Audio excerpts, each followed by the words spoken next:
Hi always, Rostra Ainea hebebant et carne hominum rescebantur. Okay, quick finger translation. These birds had bronze beaks and were feeding on the flesh of people. Ooh, yucko. Okay, your subject, hi always.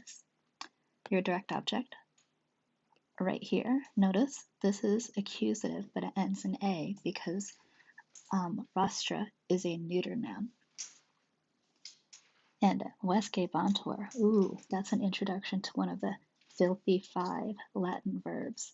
And that's a special group of verbs that is number one, deponent. That's why it looks passive. And number two, it takes an ablative instead of accusative object. So they feed upon the ablative flesh of people. So again, Vescebantur is one of the filthy five. There are five deponent verbs that take ablative objects.